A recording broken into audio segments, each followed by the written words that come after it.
What's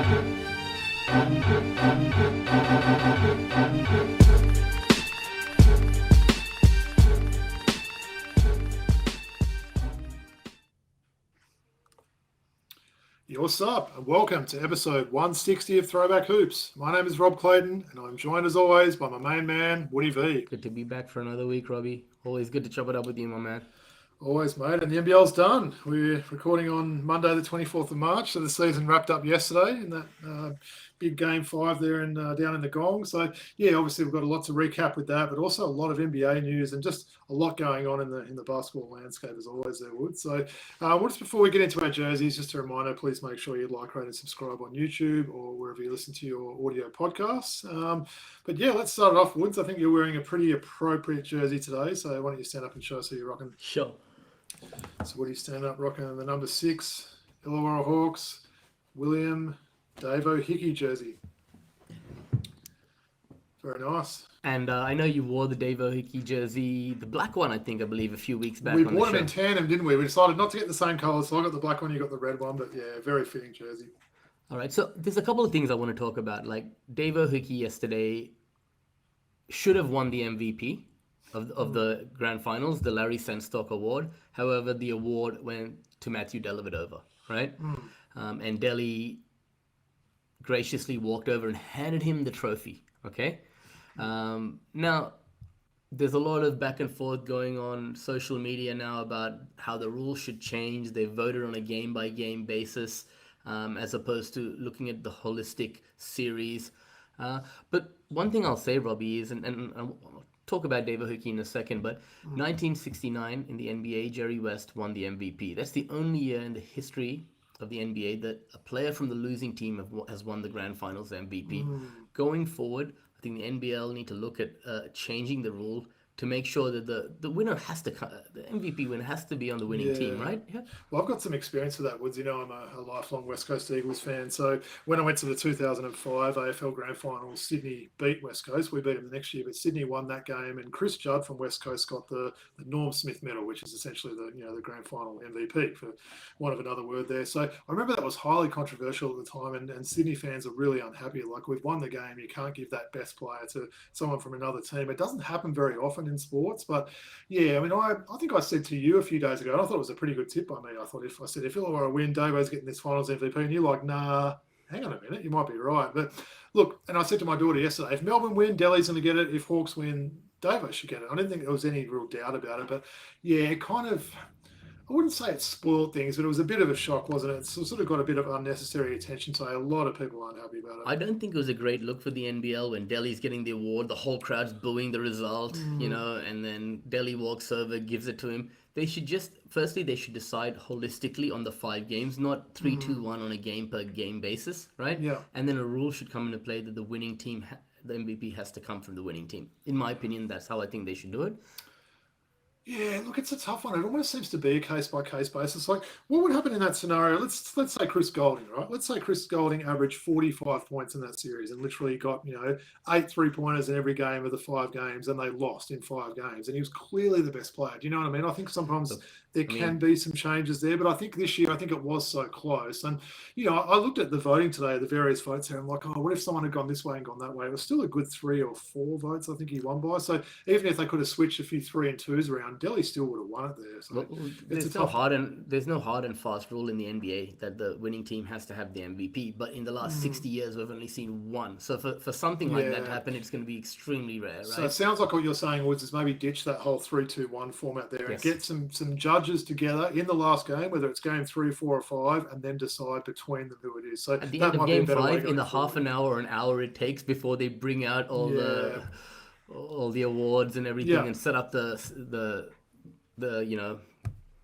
stage and everything. Yeah. The 5 judges can have a little chat and choose the MVP at that point. That's what I would do. That's it. There can't be a split vote if there's 5. So, yeah, I think that'd be a good way going forward, wouldn't it? So I'd like to see that. And it was pretty sort of weird scenes, wasn't it? Delhi did the right thing. A few people were complaining about the Hawks fans and being ungracious and booing. I can't say I really blame them in that situation. I probably would have booed if I was there as well, given that they all thought Davo was going to win it. But firstly, Davo handled it pretty well and was good about it. But Delhi, a class act there, he handled it really I'll tell you the good thing about this 3-2-1 thing. They wouldn't have been able to print Delhi's name on in the half an hour between the game finishing and giving him the award. So it would have just said Grand Finals MVP Oh, on 100% it. it would have, yeah. Could have gone And to that's give- definitely found its way back to Melbourne. I'm sure Davo would have given that to him, and a Hawks assistant who would have given it to a United assistant, and it's back in Melbourne now. So I know the NBL have come out today and said that it's staying with Melbourne. They're not going to change it. So it is what it is, I guess. But yeah, it's a what if kind of moment, isn't it? And I know I've crapped on about this before, Woods, but I had the pleasure of obviously commentating Davo last year in the NBL One. I actually went back and watched some of that game on the weekend. It was almost like pinching myself as well. I can't believe I got to commentate a guy that's potential finals MVP in NBL One, and he's just amazing, right? He put such an important stamp on that. Maybe we'll kind of leave it there with that because obviously going to talk about the finals, NBL finals as a whole there. But yeah, any final thoughts on Davo? Yeah, for sure. Let me talk about Davo Hickey. We had the boys on the show. Jaden Oakley, really good friend of his, Finesse Main. We had Coach Hesh, who's worked out and played a lot of basketball with him over the years. And they were both, 4 years ago, they were very shocked as to why Davo Hickey hadn't had an opportunity, right? He was with Southeast Melbourne, played a couple of games. He was out of the league. Then he came to Melbourne United, was with Illawarra. Didn't really get that much of an opportunity under Coach JJ, but when Tatum came in, he found something in him. You've watched him in NBL One. Well, what was he? He was an MVP, but he was All-Star 5. He was All-Star defensive. 5. In my opinion, he probably should have been MVP, but that's a story for another day, I guess. What an ascension. A guy who's like on the verge of winning MVP in an NBL One competition to being arguable. I mean, he was the Grand Finals MVP, let's be honest here. And hearing those stories from Jaden and Coach Hesh over the years about him not getting the opportunity, what a great story this is for him to get to this point, right? What did you put on our group chat that you reckon might be the next step for him, Woods? I don't know if that'll happen, but what did you say yesterday about that? Look, I think Summer League might be on the card simply because of Tatum and the contacts that he has. Obviously, Jason Tatum and the Boston Celtics have been watching all the Illawarra Hawks games. We just got reports that they're keen watchers of Justin's team playing. So and there's a lot of eyes on the NBL now, right? So I wouldn't be surprised if an NBA team just give him a shot at Summer League. He's got to work on that shot. I was about to say, if we could give him some advice, get in the gym in this off-season. I think he's playing NZBL. He's not playing in NBL 1 this season. Get in the gym and start working on those shots because that's probably that one final thing that'll stop him from being a truly great player. But no, I like it, Woods. I think that's the pre-season jersey as well from memory, right? I think that's what that one was he's wearing there. So, it's a nice jersey. I must admit, I thought about wearing my Davo again today, so that would have been kind of cool to have them both on, but I decided I think it's the Hoops Fest one, man. Hoops Fest, yeah, that's right. Yeah. Hoops Fest, yeah. Nice. All right, good stuff, Woods. We're looking forward to recap the final series a bit more. Yeah, what do you got? Just wearing my Atlanta Hawks hat today. Great Barrier Thief, 200 steals today. Yeah. In a season, right? Yeah, and he's pretty good, isn't he? He's on another level, man. I'm going to be watching these final games with interest to see if he passes. Some of these guys, I think Allen Iverson's got the most in the since the 2000 season. But yeah, just amazing what he's doing. And our Hawks aren't looking too bad, just quite well. So good stuff. All right. Well, I'm wearing a current jersey today, Wood. So a little bit different. Normally I wear some of these retired guys and I talk about their resume and that. So I'm just going to wear a current jersey. I think you probably don't know who it is, but you'll know it's a guy I've liked for quite a few years now. He's probably got one of the coolest nicknames in the NBA, and I'll stand up. I already know whose jersey you're wearing, man. Nice. You're not going to steal it, are you? No. And Grand Theft Alvarado. The New Orleans Pelicans Alvarado jersey. Is that the one you're thinking? Yes, it was, man. From the Great Barrier Thief to Grand Theft Alvarado. Yeah, it's love this jersey firstly, and I love the random ones, and I've had a bit of a soft spot for this guy for a couple of seasons, right? I know you've heard me talk about him for a while. I like the way he goes about it. For those that don't know a lot about him, he's a Puerto Rican American basketballer. He was born in Brooklyn, New York, so has represented Puerto Rico at the international level. So he's been with the Pelicans since his rookie season there, and I feel like he's just improved a little bit each season, right? Injuries have definitely been an issue with this guy. He hasn't played, I think, maybe even over mid-60 games there, which is a bit of a shame. But he's added something to his game every year. He's already hit a career high threes this year. I think he's making 2 threes a game. So that was maybe a little bit of a knock on him earlier there. But yeah, just like the way this guy goes about it. Obviously a great defender there. He's got the coolest nickname in Grand Theft Alvarado, maybe as good as the Great Barrier Thief there. But yeah, I like the way this guy goes about it. Definitely fits the bill for a random jersey, right? I know there's probably a few Zion jerseys going around. I actually like Trey Murphy as well, and I consider getting his jersey. I'm like, no, I probably don't need 2 really random Pelicans jerseys. One will do here. But yeah, what's your thoughts on Mr. Jose Alvarado, Woods? I like him a lot. Shout out to Aaron French, a friend of mine who I used to work with, who watches and listens to this show every week. He texted me about 3.5 years ago, and He said, "Man, I'm in LA. I'm watching the Pelicans play, and there's this guy playing. His name's Alvarado. Do you know who he is?" I'm like, "No." And I looked up Yahoo Fantasy, and I saw this Alvarado guy just signed a 10-day contract with the Pelicans. Right? This is like just after COVID time, 21, I think, sometime like that, many years back. And yeah, so I've been following his career closely since then because Aaron pointed out that 10-day contract said that they signed him for the rest of the year. He's been with the Pelicans since the start. Look, he's got a great attitude as well. You saw him at the All-Star game last year, the rookies versus sophomores. He's just a fun guy to be around. From all reports, he's a great teammate. And I think it's testament to the hard work, undrafted, making his way through the ranks to become a solid rotation player in this league. I know you're loving his hair as well, Woods. You're Loves about to say. Consensus on Love his hair, man. So I know you're liking that. But yeah, no, he's a cool dude. I know he's there's a lot of eyes on him in Puerto Rico, and it's kind of put basketball on the map a bit more there. I'm not sure. Are there any other Puerto Rican sort of either born or Puerto Rican guys in the league at the moment? Doesn't seem like there's been a lot sort of in the last few years. So he's probably that one that maybe stands out, and Woody will just confirm that there. But yeah, I mean, Carlos Arroyo, Maurice Harkless, actually. JJ Barea. On a team is he this year, Harkless? I mean, no. JJ Barea is obviously the main one there. I think he's actually the coach of Bryce Cotton's team at the moment over in Puerto Rico, which is pretty cool. But shout out to Jose Ronaldo Blackman as well.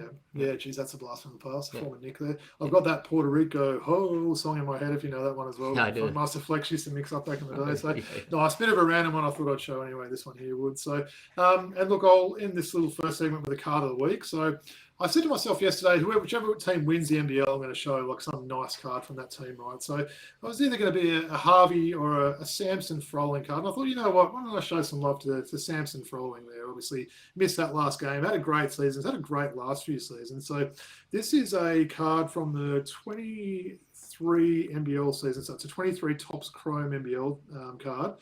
Look how nice this one is, Wood. So this is it's an autographed Relic card. So there's only 99 of these. This is numbered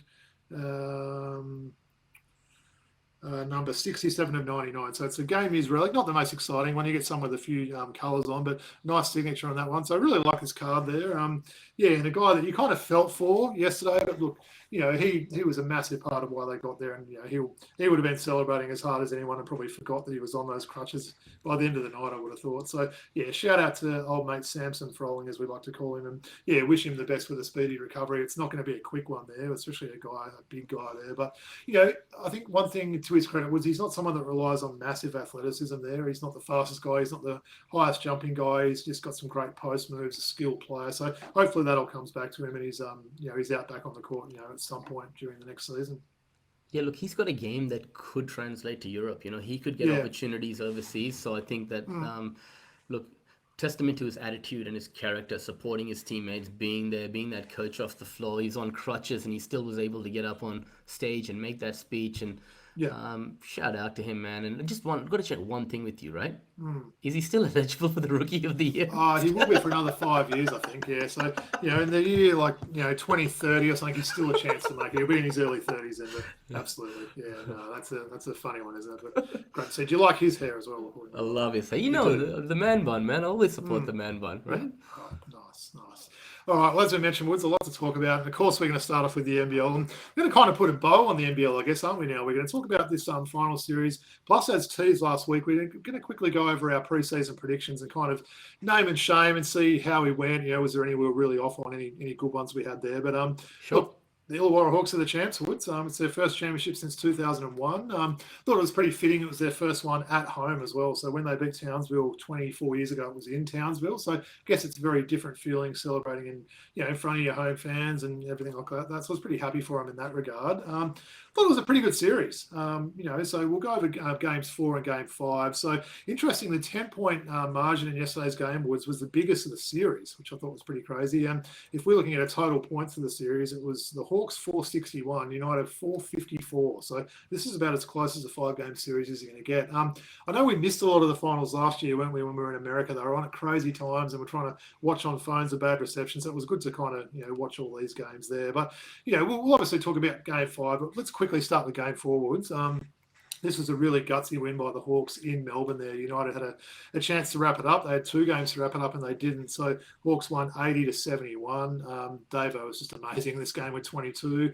Young Lockie Albrick, 13. And then Golding and Delhi both had 17 for United there. So didn't think this was the greatest game. There was a couple of games in this series that weren't the most amazing games. Very low scoring as well. It was like a late 90s, early noughties NBA scoreline there. But, full credit to the Hawks. They overcame that early injury to Samson Froling, and they were led to, victory by Davo, and also a big cameo from your boy Darius Days there. So let's, before we talk about the closeout game, give me some quick thoughts on how that game 4 went. I think Melbourne won game 3 on Illawarra's floor. They're going back in front of a raucous home crowd, 10,000 plus there at John Cain Arena, right? You got Trey Kell out of the game, right? Yeah. You got Sam Froling going down early in the game. What that is a huge opportunity missed. You think the experience of Ian Clark, Delhi, CG43, Marcus Lee, these guys that have been there before, you think they get that game done on their home floor, right? And I think that is where the series was lost, because Davo Hickey just wanted it more than anyone else, right? And he was like, listen, Trey's out, Samson's out, Tyler's not having his best day, right? They're going to have to lean on me, right? And he put the team on his back, and he was everywhere, and he just found something I didn't think he even had in him to take his game to that next level. I mean, I'm sure you've seen him at NBL 1 level be that wrecking ball on the floor, but offensively, he's given you, it was a career high in game 4, you know that? Yeah. It was a career high for him, right? So, and he plays that amazing defense. Really good rebounder, isn't he, for his size there? He's a really athletic player. I mean, maybe some people aren't totally aware of that. This guy can get up, he blocks shots, he's a great rebounder, sees the game very well as well. I think that's why he sort of reads it well. And I totally agree, Woods. Melbourne with all that experience, and I think a lot of people pretty much predicted every game wrong in this series. We were probably up there. I don't even know what we said. I think I might have said Hawks in 5. I said Hawks in 4, actually. Yeah, okay. So at least we got the winner right. But you're right. With all that experience there, they had it all in front of them, Melbourne there. So they'll be pretty gutted, I think. 2 games to close it out, including 1 on their home court, and they couldn't do it there. So, that brought us to yesterday's game, Woods, game 5. It was an exciting game, I thought. I was sort of right into it from the start there. So it was very high scoring. Illawarra running out 114 to 104 winners there. So they were led by the returning Trey Kell there, who had 26 points and was really good coming off the bench. Davo nearly had a triple-double, 21, 10, and 8. And look, Harvey and Swaka Labulak both had 16. So Harvey, his percentages were down, especially from the three-point line. He was really important in that game. And Swaka was great, I thought. And also, big shout out to Lockie Albrick. He had 12 points there, and he had a really good series. I mean, the guy's 20 years of age, Wood, so he's got a bright future in front of him. And again, another one of these guys. It's not the highest jumper or the fastest runner, but he's got some great, just skills. Low post moves. He sees the ball well. He's a willing passer. Sets big screens and that. So he's got a really bright future in front of him there. For Melbourne, CG43 sort of fought hard with 21. Shea Illy, I thought, big shout out to him at 20 points, coming back, after missing the last 2 games. So he was hugely important. Jack White, 17 and 7. He was so up and down throughout the series. And Ian Clark was pretty handy. The finals MVP, Matthew Alvarado, just 5 points for it. So that was, definitely his worst game of the series, which maybe made that finals MVP a little bit harder to take there. But it's now their second championship. What were your thoughts? We don't need to talk about the finals MVP again. We've done that. But what were your thoughts firstly? And then I'll just quickly go through a couple of the key storylines. But were you happy that the Hawks were the champion for this season? Okay, well, let's start there. Foundation Ball Club, been part of the NBL since 1979. If my maths is right, that's 46 years, right? This team and that supporter base has been behind that team for half a century nearly. And for them to get their second championship, especially in a community-based environment where everyone gets behind that community. It's a small community. The Hawks mean everything to the people of Wollongong. So just awesome. And I think... Speaking on that, Woods, if I can just interrupt. So shout out to Graham Lancaster. He's the lawyer that wears the horns, the famous guy you always see on the screen there. So, I got to meet him, as I mentioned, when I went to a game this year. I'm friends with him on Facebook now. And some of the posts he's put through, it means so much to him. The guy's going through ALS at the moment, so he's not, going great with his health there. But he's such a Hawks fan. Seeing some of the photos he posted last night was really sort of heartwarming there. And, great for these fans to experience it in such a, tight community there. It's not Sydney. It's a good distance away from Sydney. They probably don't like people. They frown on people in Sydney. They do, of course. And it's a lovely part of the world too. Great beaches and everything around there. But as you mentioned, a foundation club, and what a great win. And look, minor premiers for the season, win the grand final there. So I think it was absolutely deserving there, and a massive shout out to him. What are your thoughts on Justin Tatum? Firstly, shout out to our mate, Jacob Jacomas as well, Woods. I'm sure he would have been watching and might have had a tear in his eye at the end there. Shout out to him for, starting off this process, with getting some of these guys on board. He's definitely played a part in the role here. But what are your thoughts on Justin Tatum getting that team to the victory? Look, amazing, right? I think the change the ball club made last year early on to get rid of JJ and bring in Tatum. Yeah. It's been one of the greatest moves in NBL history, coaching changes in NBL history, because the mindset of that whole ball club changed when Tatum was at the helm, right? Yeah. He got the best out of players like Davo Hickey, Mason Peatling, right? Wani Swakala Bullock, just to name a few, right? Yeah. He's a people's coach. He's a leader of men, right? He has the ability to get the best out of his players. Yeah. And I don't think he's done enough to get that NBA opportunity yet. He said it in his press conference yesterday. I'm still a rookie head coach. Let's be honest. Yeah. I've done I've done one full season as a pro, right? Yeah, I think assistant coaching roles will definitely come back for him soon. But yeah, you're right. This was his first full season, wasn't it? And doing what he did, and yeah, I agree. Like the way he is with his teammates there, they love the guy, right? And I think he's got that real mix of being friendly with the players, but also he can chew them out when he needs to, and that kind of players coach, which you see from some of these guys, they're very different to the old school approach that we used to see, right? I think they need to find a nice wall somewhere in Wollongong, and some great artist needs to do a mural of Tatum with wearing his Hawks polo on the sideline, man. That would be awesome, right? That'd be a nice one to do, right? Yeah. But just a couple of things about Game 5. Just before you go on, I just want to break down a couple of things, okay? Mason Peatling, Lockie Aldrich. They needed to step up in the absence of Samson, right? They gave 36, 37 minutes each combined to Tatum yesterday, right? And in that time, they really contributed and were able to fill that void left by Samson. So shout out to them. And Tyler Harvey, you did say that he was a bit quiet yesterday, but what I saw with Tyler Harvey, 8 from 17 from the field, right? Yeah. 0 from 3 from the three-point line. So he only took 3 3-point field goal attempts, and instead he said, look, I'm going to try and attack the rim today, get to the rack, and he made 8 2-point shots. You don't see that kind of line from Tyler Harvey very often, do you? So and shout out to the Hawks and Tyler Harvey for them, sticking by each other there, right? It looked like, I think people were calling for him to move on from Tyler Harvey, 4 seasons ago now. And Stewie? There's a few of our mates that sort of said the same. And he's been there a long time now. 5 years. Okay, so Cotton's been with his team longer. He'd be the second most, longest tenured sort of imports there. And I think he's probably going to get that citizenship soon. I think he's got a local partner as well, which I'm sure he'd love. Does Tyler Harvey have a local partner? I think he does. I think he does. Yeah. I saw his partner and his kid yesterday, so I think that's the case. So look, I'm sure he'd love to finish out his career, but yeah, shout out. I agree to Tyler Harvey, and I guess a couple of quick ones, which just to wrap it up. So a couple of key storylines there. So the bigs from Melbourne. Jack White and Marcus Lee. Mate, those guys were frustrating during that series. Some of the free throw shooting combined from those teams, from those two guys, was some of the worst I've seen in 40 plus years of me watching basketball. It's absolutely horrendous. I could see my dad watching it now. He hates that these professional guys, can't hit free throws. I'm sure when I chat with him next, he'll bring it up. But that was quite just shocking seeing that during that series there. And they missed so many free throws, and it was a shame, right? Because we know they're both quality players there. But that was one thing that sort of stood out to me. I want to throw this one back at you, Woods. United winning, being such a winning team over these last few years, but now losing back-to-back grand finals. Where does this team go from now? Because I think all this season they used the hunger of last season and what Jack McVeigh did to them in beating them there. What do they do next season? Do they try and run it back and do the same, or we might maybe see some changes? Definitely see some changes. That last year was a hard-fought 5-game series. They can go away from that knowing that they gave their all.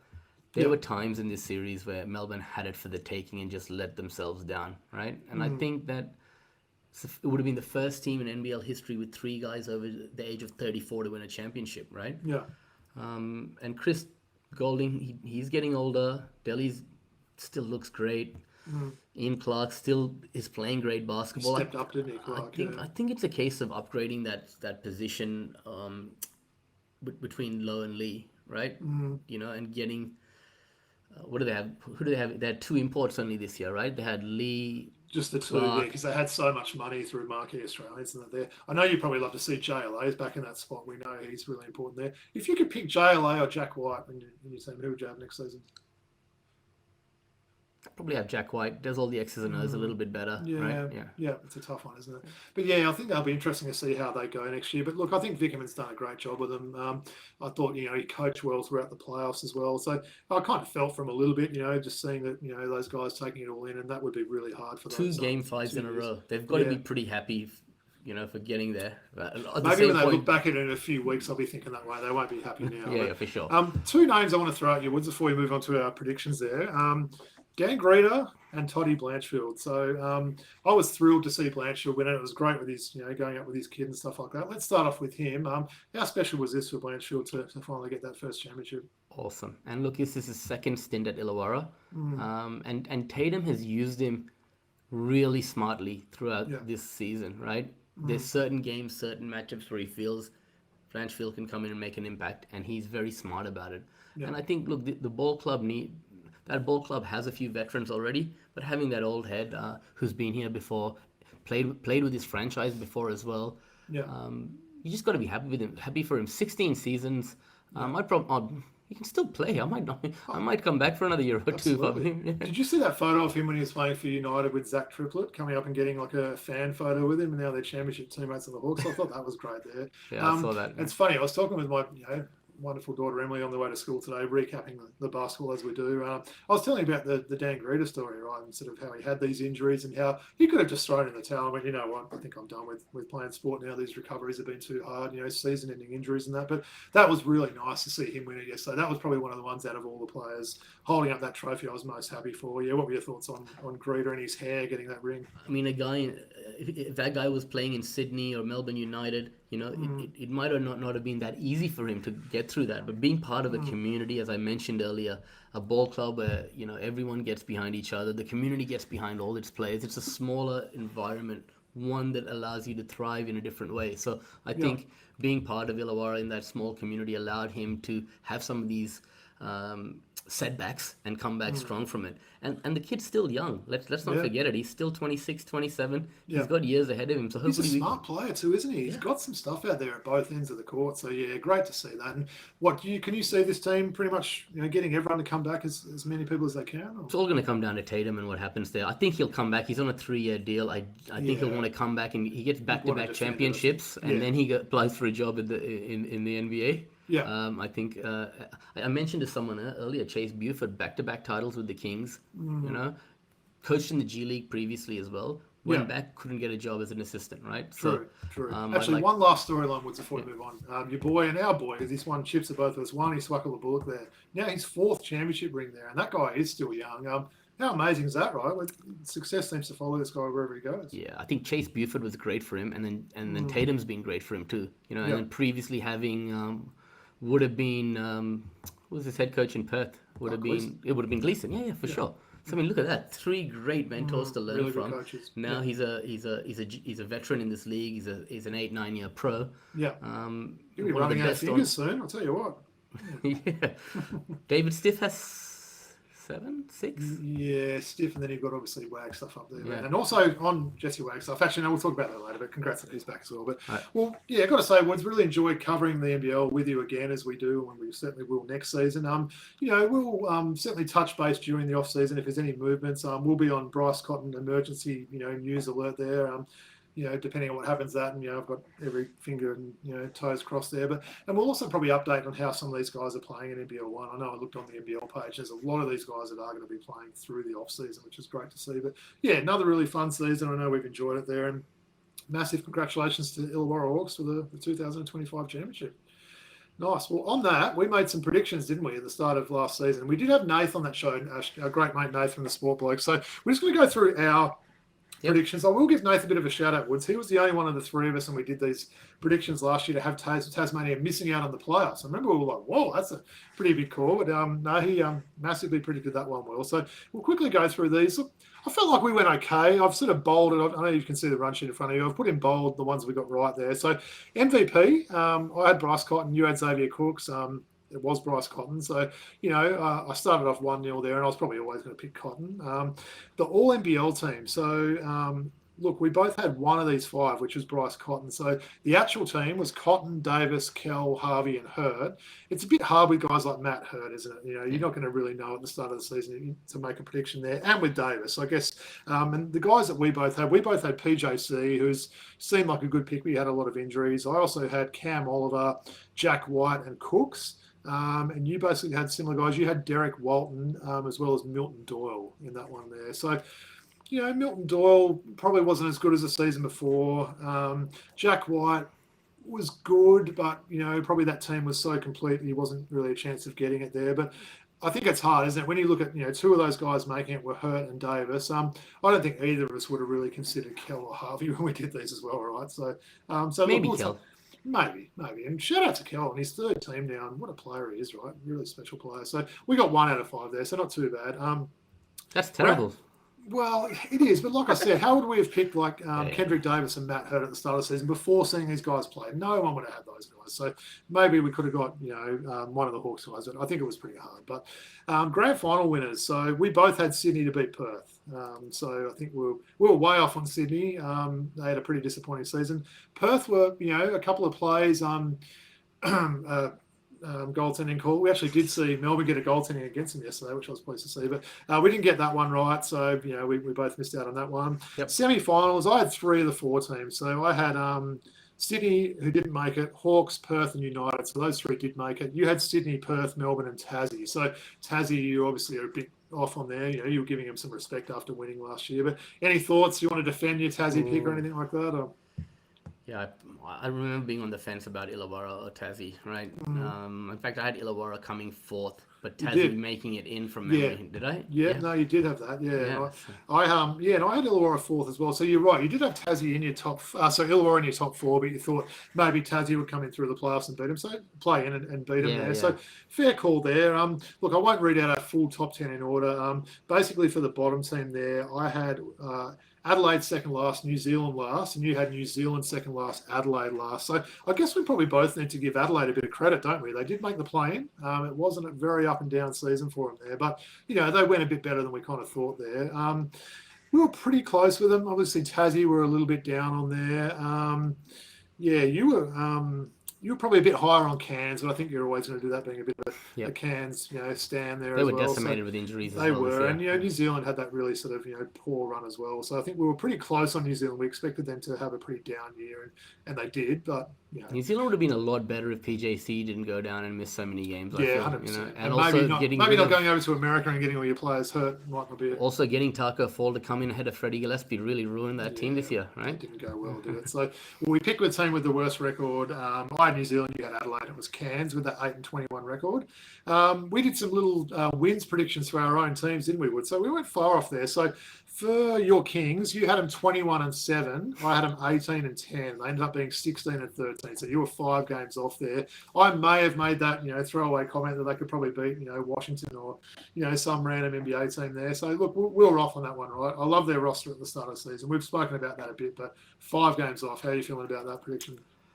I mean, I just think that it was a flawed roster. Yes, they had some good names, but it missed the mark with certain, like we needed a big man, right? Yeah. We needed a shorter rotation. The coaching staff could have made better decisions. So just because you have got a great team on paper doesn't mean it always all the X's and O's are taken care of, right? True. And the big one for me was them just not standing pat and waiting too long to get that import replacement to replace Galloway. I think that was inexcusable. Like we said a few times, they could have plucked someone fresh out of the NBL 1 East that played last year and that would have at least contributed there, whatever need position they needed there. So basically with the Wildcats, we split this one. So the Wildcats finished 18-11. I had them 17-11. You had them 19-9. So we were right in the middle. So we were pretty close with how we went with that one, which was good. Rookie of the year. So no, Samson Froling didn't win it. I've still got your notes there. You said Taron Armstrong. Surely he's still eligible for this silly award, with your exact words there. So that's what you said. So look, he was probably pretty unlucky, I thought. Alex Tui was one that won it. I had Lockie Albrick. You had Taron Armstrong. Alex Tui won it. So I think we were both, they weren't bad. Taron Armstrong played half the games this year as well, so that would have counted against him. Is he going to get court time for Golden State, do you reckon, this year? Not this when year. I saw Curry went down, I wonder if there's a chance he can at least get some minutes. But possibly they they bring him up from the G League. Maybe. With the way tanking's going at the moment, you never know, right? They might give him a go. So, Yeah. Right, Defensive Player of the Year, your boy Shea Illy won it. I kind of had two horses in the race there. I said Delhi or Illy for my predictions, and Illy got it. So I'm not going to really give myself credit because I picked two guys there. But you had Bull Quoll, so he was another guy that was probably a bit disappointing. His defense was really down, I think, this season. I don't know. Is there such thing as being an overrated defender? And maybe he was. I don't think he was used right, and in the right places. He did have the best plus or minus in an NBL game, 40-minute era this year, though. So he did have his moments, right? Yeah, no, fair enough. He was a plus 43 or something. That's the record in the 40-minute era he had a game. So he's still got the defensive chops. Yeah, true. Disappointing season from him, definitely. True. So, Coach of the Year. So this is the one where you made up for my Bryce Cotton pick there. You had Justin Tatum Woods. Big shout out there. That was a really good prediction, I thought. Probably when I look back at these yesterday, I thought that was one of the better predictions there because not a lot of people would have, I think you had Illawarra fourth, but you had him winning it. I had John Really, probably had my Homer hat on there. But yeah, Justin Tatum was a good prediction and a good winner there. Who finished higher out of us in Supercoach? I feel like it's always me, and it was me this year. So I finished fifth. Not always you. I won the championship last year. Yeah, but I think that's the only year you've ever beat me. So I finished fifth and you finished ninth. What about the year I beat Liam in the final? You weren't in it. True, but that was the year you're talking about. So I was fifth, you were ninth. Probably both would have wanted to go on a bit higher there, but it's always fun doing that. So we've got a few people that follow us, plus a few of these ESPN type guys. That's the first time you beat me since Supercoach came into play. There's only been 2 years of Supercoach, right? Hey, this is being recorded, right? With this. Yeah. There's only 2 years of Supercoach, right? Last year. If it's 2 years, I'll give you that. Yeah. So looking forward to do all that again next year. And we had a bit of a funny one at the end. So it was, will Adelaide make a coaching change during the season? I said surely not. ... or will they? You said doubted if they running this tight budget and everything else like that. They nearly did. They nearly did, but they didn't. So, that was a no there. So that was a little bit of a fun one we had there. And like we said, we probably underrated Adelaide a little bit there, making that play in there. It was a funny season for them anyway. But look, that's the predictions, Woods. We always come back and own up to what we did. We'll do this the same when the NBA finishes there. It's always fun to look at it. You make these predictions, you don't spend too long doing it, and just see how they turn out at the end there. But yeah, I like your Justin Tatum one. I'll take my Bryce Cotton one there. That probably wasn't too amazing an out there prediction, getting him to win MVP, but looking forward to do that all again next year. So, all right, well, that kind of puts the NBL to bed, like I said now. We'll be back talking about it on the show anytime anything comes up there. But, probably going forward now, we'll focus on a bit more NBA. We're, a month away from the playoffs now, maybe even less than that. And as I mentioned last week, we'll do some NBL one as well. But it will be a lot of NBA content, which I know a lot of our loyal listeners will be looking forward to. So, and I gave us a bit of homework this week, didn't I, Wood? So hopefully you're not going to say that your lovely dog Skittles ate your homework there. But what I said we'd do this week is last week we talked about a lot of informed teams and, the teams in the Western Conference. So I thought we'd switch it up this week, and I gave us homework to come up with who we think have been the three most disappointing teams this season. So disappointing could be for whatever reason there. But, we'll go one at a time with this. I know one of the teams you're doing. So I'll throw the mic to you for the first one. Who's your... It's probably not in order, but who's a disappointing team for you this year and why? Right, I made some notes. So the first one I've chosen is Dallas, obviously, right? Mm-hmm. And watching the roster suffer all these injuries slowly, painfully, as it, tumbles out of the Western Conference playoff picture. I mean, that should be enough for, President of Basketball Operations, Nico Harrison, to express at least a little bit of remorse as to what's happened here, right? So I just thought, let's go through, his most common justifications of the move and count all the ways in which they're wrong, okay? So Luka doesn't take good enough care of his body and might not be as available as he gets older. So this explains why the Mavs prioritize getting the notably durable, over 30 Anthony Davis.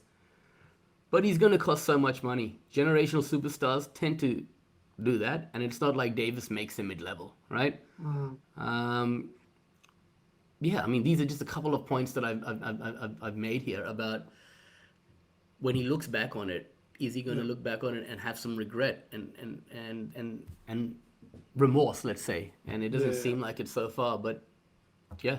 It's been a shocking season for him, hasn't it? We all expected him to to be right up there again like they were last season. It's a strong roster there. They've got, strong guard play. Well, they certainly did before they traded their best guard away. The Twin Towers in the middle, which we like, plus we like some of their role players. At the start of the season, they had guys like, Quentin Grimes and, PJ Washington and these sort of guys we thought were going to fit in well. They traded Grimes. They got rid of, obviously, one of the top 5 players in the league in Luka there. So, yeah, really disappointing season for Dallas.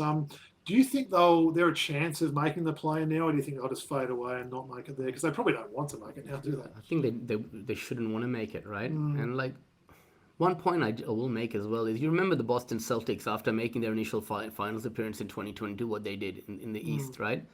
They went out and got Drew Holiday, Kristaps Porzingis, and then reloaded, and they came back and won a championship.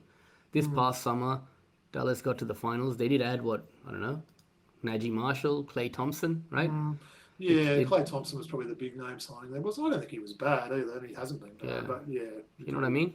Yeah, no, I agree. You want to go to the next level to try and win that championship if you've gone all the way to the final. Yeah. They got 2 middling players and got rid of their superstar, which makes no logical sense, right? No, good call. Well, I'll start off with my first team, Woods. It's a team that might be a bit of a surprise that, given they are going to make the play in the East there, but it's the Orlando Magic.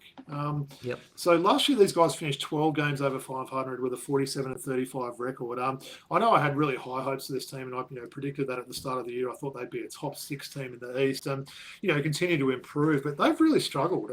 Currently 6 games under 500. They've lost 7 of their last 10 games. Now, like a lot of these teams that maybe we might talk about today, they've had a lot of injuries, right? There's no doubt about it. The Wagners have been injured. Paolo Banchero's missed games. Jalen Suggs has missed quite a lot of time and is out at the moment.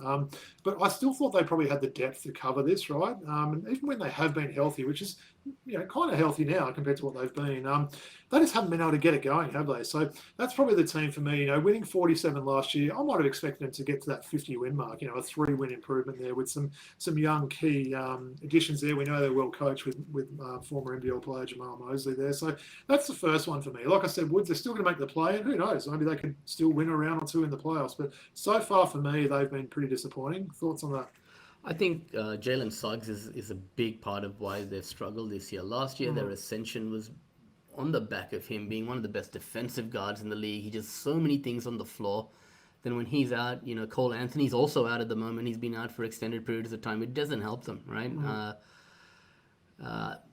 I always said, how are these guys even winning games at the start of the season when they had injuries? They get Tristan De Silva on there. Boy De Silva, I'm like, dude, these guys should not be winning games. I know they've got a bit of depth and they're going to be competitive, but they shouldn't be this good, right? True, and that's maybe why I feel a little bit bad having it. But like I said, I thought they had the depth, and I thought, they've been healthy for a while now. Paolo's, been healthy. The Suggs is probably a bigger one than maybe I sort of thought about as well. He's a big part of them. They do have some guard cover there, but I think what he does on the defensive end there. So defensively, Orlando for me. Like I said, they could still come in and win a play-in and then win a playoff round. Who knows? But so far they'd be one of the more disappointing teams for me. Who you got for team 2? So for team 2, I've got Philly. All right, and the reason is choosing the Embiid extension over Paul George last summer. That was a bit surprising. But, this deal is crippling.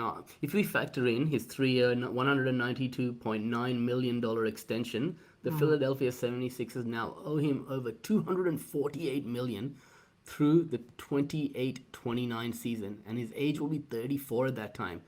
The commitment is like a really tough one to understand because he barely even looked himself this season before getting shut down, as we know. Yeah. And when the prognosis on the left knee came out, it's unclear whether potentially he'll even ever be able to play again. There's a possibility of him medically retiring, right? So chalking this regret up to the benefit of hindsight isn't really good. Embiid has never been the poster child for like good health, and it's not like this particular injury is new. He limped to the finish line last season as well, labored through 6 playoff games, and struggled for most of the 2024 Olympics. And then Philly offered him the max extension after all of this. And it did. Let me ask you, Woods, is he going to go down in history along with sort of Derrick Rose as 2 of the more surprising MVP winners? Because he's got that on his resume. Some people thought the Joker should have got that year, but it was a deserving year, I guess. I guess it's just, when he's healthy, he can be a beast. No one since Will Chamberlain has scored more points than minutes played, right? For someone to be able to do that, I think Derrick Rose is more of a surprise. He's in his second year or something, or third year. Yeah. And no one expected that. But Joel Embiid was putting up gaudy numbers. So I'm not.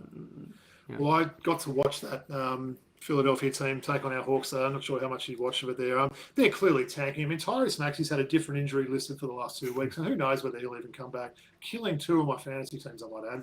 I'm very disappointed in Philadelphia for that. The Kelly Oubre injury is not really. Did you see what he was wearing today? No, I didn't see the game. So you didn't watch the game. All right. So he had this like hyper-coloured, they were calling it like a Jimi Hendrix type outfit with these kind of slippers that were like bear slippers. So they had like nails, like the shape of a bear. Dominic Wilkins was speaking about it for about 5 minutes. He said it was one of the worst outfits he's ever seen. So it was quite funny. If anyone was watching it, they'll know what I'm talking about. Dominic just hated it there. And after the game, he said, he will have to go back to the zoo with that outfit on because, there's like gorilla sort of things on. But that was pretty funny. But yeah, some of the guys on that team, he literally had to get, the Google out to see who at least they were there. So yeah, I agree. I mean, that was probably an easy one, wasn't it, Philly? I mean, what are they going to be lucky to win mid-20s, I reckon, this season, the way they're going? Yep. So, yeah, crazy stuff. No, it's a good kind of money they've committed to Joel is just a joke, man. Right? Time. Yeah. All right. Well, my second team is another team starting with P, actually. So the Phoenix Suns. Funny thing is, since I started writing these notes, they've actually won 3 in a row. So maybe they knew I was going to talk a little bit about them here. But, this is a team wins last year. They won 49 games, right? Maybe it was a sign of things to come with them when they were swept by the Wolves in round 1 of the playoffs. But this team's really underperformed this season, right? So they're only just in the playoff hunt in the West, currently in 10th spots. I think Dallas might be the team behind them. I think this team appears ready for a rebuild. I think we may have spoken about that on previous episodes. I do expect that to take place this off-season. But, look, even Bradley Beal aside, who's probably a little bit overrated, you've got, Devin Booker and Kevin Durant. For me, that's like two top 15 maybe players in the league. Is that a fair thing to say with those 2 guys? I thought with having those 2 guys, I was really high on Tyus Jones coming into the season. He's been a disappointment. So yeah, for me, the Phoenix Suns, and as I said, they've won 3 in a row. They may finish off the season well, and they will be in the play-in. And that obviously that play-in in the West is going to be crazy. The Clippers are going to be there, Phoenix are going to be there. It's going to be really tight. But yeah, Phoenix, as I said, 49 wins last year. You would have thought they would have been right around about that, but they're going to be way off. League Pass. I'm scrolling through games. I see the Suns. I'm like, yeah, I don't think so. Right? I'm not really interested in watching them. They're boring. Like, we want to see the isolation play with Booker and Durant getting to the elbow and shooting a mid-range. I think it's played out. I would actually get rid of both of them.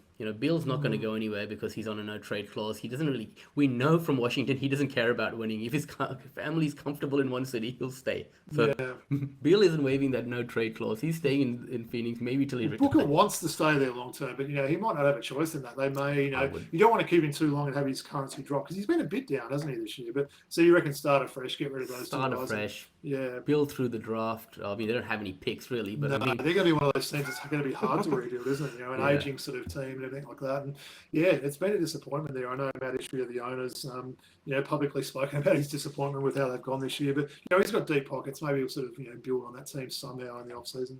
They got Iguodala there. He's a good up-and-coming center who's in his second year. And they're playing BDNR. They're playing Plumlee, right? I would actually just let the young kid play at center a little bit more if I was Phoenix, right? Possibly. So maybe teams like them and Dallas will be fighting to not make this play and we'll have to see what happens there. So, all right, that's my second one. So round it out. Who's your third one? Who you got? I've got the same as you. I've got Miami, man. Ooh, nice. All right, well, we can both give our thoughts on that. So you start off with why Miami is for you. Yeah, look, the whole thing with Jimmy Butler at the start of the year was tough for any organization because it creates the distractions amongst the ball club.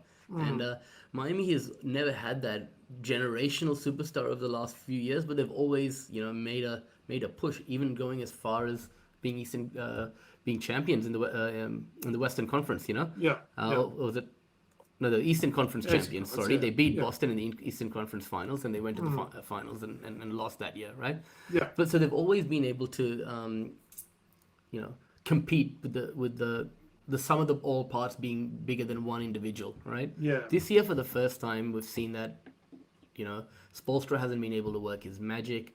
Bam Adebayo really looks like he's disinterested, and he's taken a step back. He's not been as impactful as a player. I just think Terry Rozier's washed, right? Yeah. Jaime Jaquez Jr., you expected him to lift his game to the next level. We haven't seen that. Yeah. Well, let me put in my 2 cents. Would say they did break that 10-game losing streak on the weekend, so they're on a 1-game streak now. But look, it's probably an easy target for me. People know I'm not a massive Miami fan, and I should say I did consider the Pelicans here, but especially when I'm wearing their jersey, I couldn't do it. But they've had one of the worst injury runs I've seen, so that just wouldn't have been fair. Their injury run's been way worse than seems like Orlando, but. Yeah, I just think this team seems to be going nowhere now, Woods. I agree with the stuff you said there. The Butler situation really was handled badly. Then they were almost too stubborn, weren't they, trying to be the disciplining sort of parent there. And I think it cost them, a better trade than what they could have got. Saying that, we did see Wiggins go for 40 points for him today, so that was his best game in the Heat jersey there. So 46 wins last season. They will be lucky to win 36 this season. So any team that drops 10 games, you've got to consider a big disappointment there. So that's probably one that I'll get right when we do our predictions, right? Because I always probably had them lower than what they are, and I know you're normally traditionally a bit higher on Miami than I am. But nice. Well, that was fun then, Woods. Talking about these teams, not always the positive stuff. We will give some bad sort of stuff there, but maybe before the season finishes, I'll give us some more homework assignments as well. But any final thoughts before we move on? When Miami got to the finals that year, who did they play? It was Denver, wasn't it? Yeah. Yeah, it was a sweep. Yeah. Yeah. Cool. Yeah, so they get there, but they haven't sort of made any noise recently. So you wonder with that team, they've got some money locked up with some guys that haven't really performed. Do they keep Bam Adebayo? Is he that one guy that's got some currency that they may need? I haven't liked him this year, man. I haven't liked watching him play. He's been taking too many shots from outside. He's kind of got to do it though, doesn't he? Some of the players have got around him there. Tyler Hero, I still think he's a little bit overrated. He's an improving player, but they've got some pieces there, but haven't really delivered. Let's be honest there. So. All right, well, that was fun, Woods. Some naming and shaming for the bad teams. We've got some quick hits now. I know I did prepare a bit of a monster run sheet today for us. So we'll go through these last bits sort of quickly. That's why it's called quick hits. But a couple of recent sales, right? So we saw in the NBA, they're finalising the sale of the Celtics. It's going to be a USA sports record, $6 billion, Woods, after last being sold in 2002 for $360 million. So pretty good business for the owners there. What were your thoughts on that move coming in? I mean, that's going to break that North American sports record there, isn't it? Yeah, I mean, this just shows the money in professional sports these days, right? The IPL is about to start. There's a lot of money there. There's a lot of money in football, golf. If you ever wanted to become a professional sports person, this is the time to do it. Yeah, and what an increase, right? You talk about someone buying a house and they sell it for 50% profit. I mean, as I mentioned, bought for $360 million, they're going to sell for $6 billion. So I think the previous record was the Washington Commanders, formerly the Washington Redskins in the NFL. So they've well and truly taken over that, and this will probably set that benchmark now. If any other teams are going to be sold, well, you're going to be paying well into the billions there to get a piece of one of these teams. And we know there's a lot of rich people in America that have got that the means to do that there. But I thought that was pretty crazy there. And look, if you were a billionaire, it wouldn't be a bad team to buy, wouldn't it? I think they're set for the future there. They've got a big a lot of dollars committed though for their players, don't they? So interesting there. So while we're talking about sales of teams, this one kind of snuck through a bit at the end of last week, wasn't it? So New Zealand Breakers was sold to a local New Zealand group for what is being reported as around 35 million. So slightly less than the 6 billion that Boston sold for there. So apparently they've made changes straight away. Basically, the whole front office and most of the staff have been let go. So big change in New Zealand. As I said, local ownership group there. Do you think we'll get a potentially bit of a different team in New Zealand next year? Well, firstly, there's a little bit of gossip going around with the Illawarra Hawks team owner saying there's going to be a takeover of the NBL and Larry Kesselman's going to be did you see that yesterday? A hostile takeover. A hostile takeover, right? Yeah. And then in reaction to that, Felix von Hoff, he doesn't always say the smartest things, but he said yesterday, look, $2 million, that's how much, $1 or $2 million, that's how much an NBL franchise was when Larry Kesselman took over the NBL. Now they're selling for 35-40 million. Just mentioned 35 million, the New Zealand Breakers. That shows 35 million is not the billion or whatever that the Boston Celtics are selling for, but that's a 17 times increase from 10 years ago.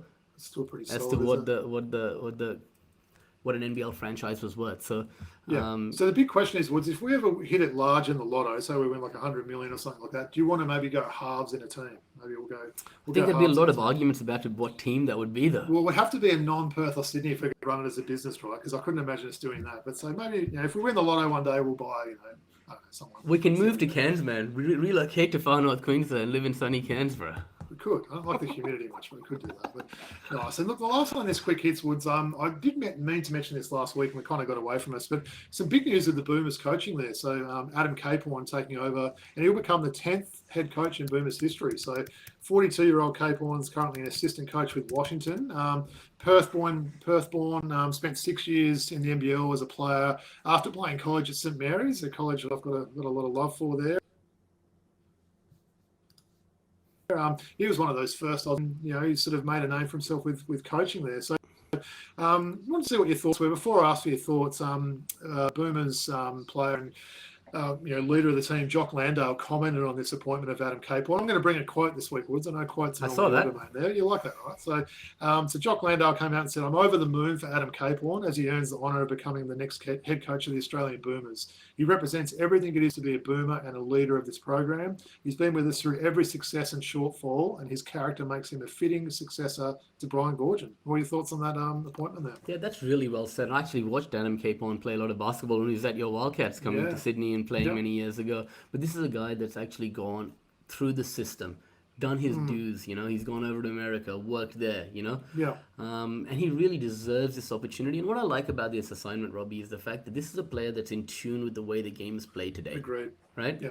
And he's going to bring some of these new ideas, these fresh thoughts into this program. And even with his selection, he's going to be able to make unique decisions based on his mindset, being a forward thinker, right? So, yeah. Is he picking Matisse Thybulle to make the next team? I think so.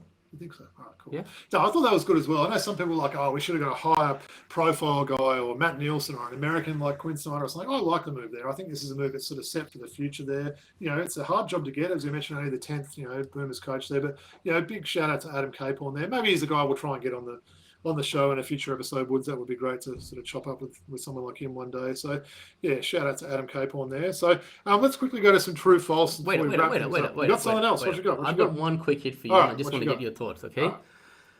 Timberwolves coach Chris Finch gave a wholesome answer to starting Joe Ingles against the Pelicans. I'm just going to read something to you, all right? Yeah. The Minnesota Timberwolves gave Joe Ingles the start for the first time in 3 years on Friday, providing him the rare opportunity to play in front of all three kids. This week, Ingles' son Jacob was able to watch an entire basketball game in an arena for the first time ever. Jacob is autistic, as some people in our community might know, and Joe has been very outspoken in his support for autism in mainstream media. And with Jacob attending the game on Friday, as I said, the coach, Chris Finch, ensured that he would be able to watch his father play live, and he started Ingles. So Finch said it was emotional. Sometimes you got to do the human thing. We always talk about these minutes matter, and those minutes matter for another reason. Someone put in my head as an idea to make sure Joe could see the floor. I figured if we were going to do it, let's do it in style. All the guys were behind it, and I think it gave us the right boost that we needed and a change of energy. It's not often that you get to do these types of things, but we were really happy that we could do that for Joe. It was great to see, wasn't it? It was a heartwarming moment there. And look, this may be the swan song for Joe Ingles there. We're not of course sure it is. Back. You think it definitely is, right? But so what a great story, and great to play, have his son seeing him live play for the first time. So didn't get on the scoreboard in the game, but that's not kind of what matters there. He got to see his dad there, and that was a nice story for sure. And you could tell how much the T-Wolves players love Joe Ingles there. They were loving him sort of getting that call time. He scored 17 points this season across the whole season. That's not a lot. Yeah. Nice. No, good one, Woods. I appreciate you adding that on. So let's get into some quick true and false. Yep.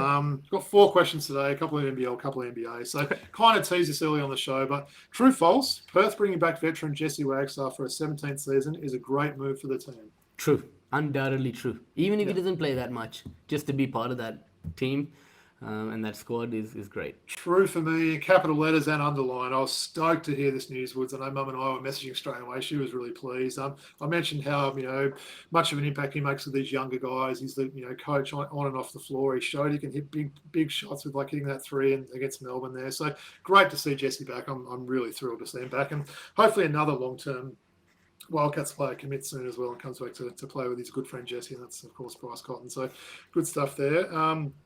All right, the NBL should look to make schedule changes next season to wrap up the finals before the AFL and the NRL season starts. So, just a bit of context, both those leagues have been going for a couple of weeks now. Kind of interlaps there. I think we do lose a bit of maybe viewership there. I know the actual people going to games have been there, but what are your thoughts? True or false? They should make the season start a bit earlier. Why do we only play games 3 or 4 days a week, right? I get it. In Illawarra, I don't put a Monday night game, right? Yeah.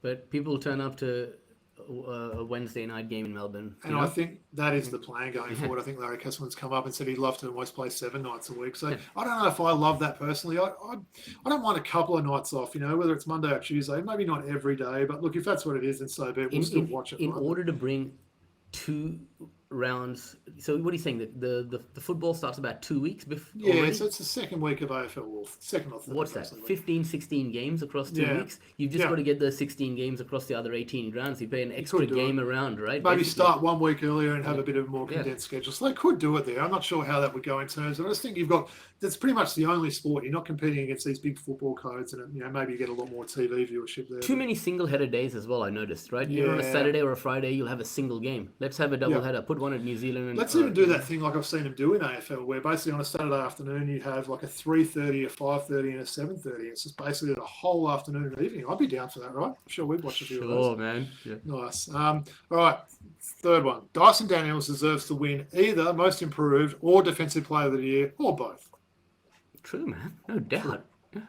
I think true as well. And I have a feeling he maybe might win Most Improved. I was thinking about that. I feel like as much as his defense, I still think it might go to Evan Mobley's been amazing defensively, man. So he could win Defensive Player of the Year. He could, yeah. And Evan Mobley or Triple J there. But I just think with his scoring improvement, we know how good his defense was. His scoring has improved. He's a great rebounder from the guard position. So MIP could be a chance. I hear Triple J's going to miss by a few games. Is that right? The qualification, so it's pretty much going to be between those two. Right? Could be good news. Geez, I'd love to see him win it. Join Dikembe for getting some silverware as a Hawk there as a Defensive Player of the Year. So look, we'll be fingers crossed. I love watching the way he plays, and I hope he does get that award there. Last on Woods, this is one especially for you, mate. So if Charlotte can stay healthy next season, they are likely to make the playoffs in the East. True or false? Can't put a true on that. I would like to see this is what it's called. This segment's called True or False. I'm going to go false. False? Ooh, that surprises me. Because I just can't. I agree with our friend Stu. He said, Woody, I agree with you. They got talent. They're fun to watch. But LaMelo can't stay healthy. Brandon Miller can't stay healthy. Until I can see those guys staying healthy and the front office making some better decisions, not trading away one of their best players for...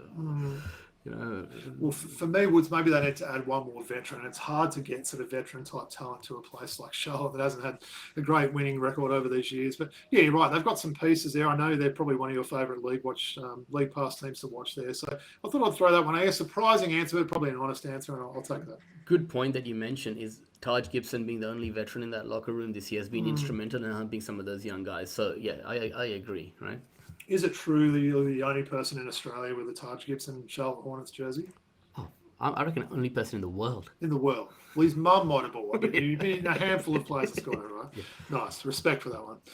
All right, Woods. Well, look, obviously we've had a long show, so we're going to save some classic packs for next week. It's been really fun, Woods. There's a lot to talk. Yeah. We knew this one probably would be a bit longer, wrapping up that NBL and going through that. And it was really fun to talk about that. So let's get to a quick outro now. Please make sure you like, rate, and subscribe on YouTube or wherever you listen to your podcast.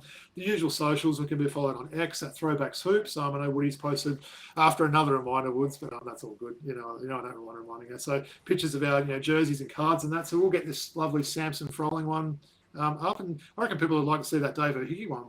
Woods, people would like to see that jersey. There's not a lot of those going around.